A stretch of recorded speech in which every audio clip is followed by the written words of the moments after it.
ආයුබෝවන් ආදරණීය දවසක් ඔයාලා හැමදෙනාටම විලේජ් ගර්ල් මදර් YouTube channel එකට ඔයාලව මම අදත් සාදරයෙන් පිළිගන්නවා. හැමෝටම පුළුවන් ඉඳිආප්ප තම්බන්න. මමත් ඕන් අද ඉඳිආප්ප තැඹුවා. හැබැයි මම මේකට පොඩි වෙනසක් කෙරුවා. ඒ මොකද්ද දන්නවද? මම මේ ඉඳිආප්ප එක හැදුවේ කොස් වලින්. ඉතින් මේක කොස් ඉඳිආප්ප එකක්. මේ තියෙන්නේ මම පොඩියට කපලා ගත්ත කොස් කෑලි ටික. මේක දැන් හොඳට බෙන්ඩර් කරගන්න ඕනේ. මේ කොස් ටික බෙන්ඩර් කරනකොට වතුර පොඩ්ඩකුත් එකතු කරලා බෙන්ඩර් කරගත්තාම මේක හරි ඉක්මනට ලේසියෙන් බෙන්ඩර් කරගන්න පුළුවන්.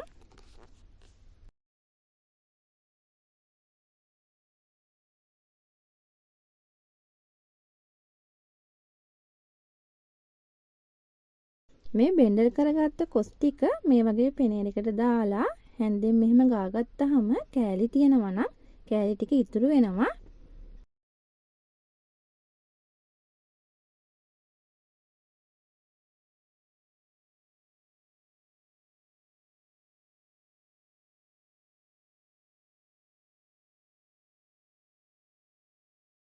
ඔය විදිහට මම මේ කොස් ටික සේරම බෙන්ඩර් කරගත්තා. මේ තියෙන මම බෙන්ඩර් කරගත්ත කොස් ටික මේක ක්‍රීම් එකක් වගේ දැන්.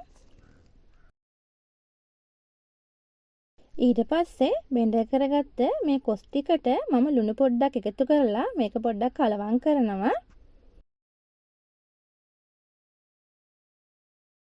මේ බෙන්ඩර් කරගත්ත කොස් ටිකට ඊට පස්සේ මම එකතු කරන්නේ ඉඳිආප්ප පිටි. කඩෙන් ගන්න තියෙනවා අපිට ඇල්ලතුරෙන් ගන්න ඉඳිආප්ප පිටි පැකට් තියෙන්නේ. අන්නේ පිටි තමයි මේකට හරියන්නේ. මම මේ පිටි ටිකක් මේකට එකතු කරලා මේ විදියට හොඳට කලවම් කරගන්නවා.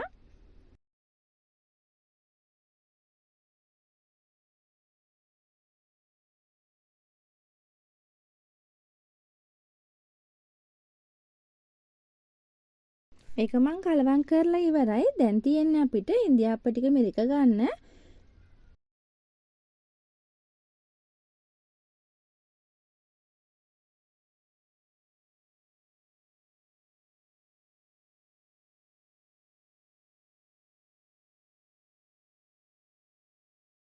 ඉඳිආප්ප තට්ටු වල මම පොල් තෙල් ටිකක් ගාලා තියෙන්නේ. මම දැන් ඉඳිආප්ප ටිකත් මේ විදිහට මිරික ගන්නවා.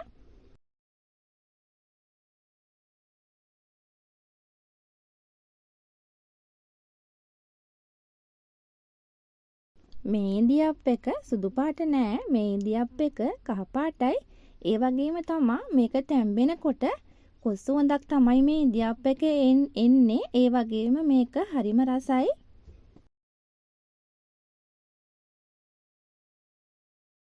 ඉඳිආප්ප ටික මම දැන් මිරිකලා ඉවරයි. දැන් තියෙන්නේ මට මේ ඉඳිආප්ප ටික තම්බ ගන්න.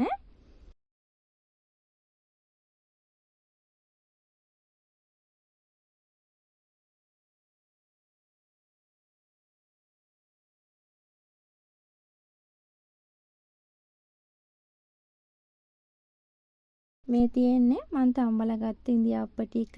මේක අනිත් ඉඳිආප්ප වගේම හොඳට තියෙනවා. හරි මෙලෙක්.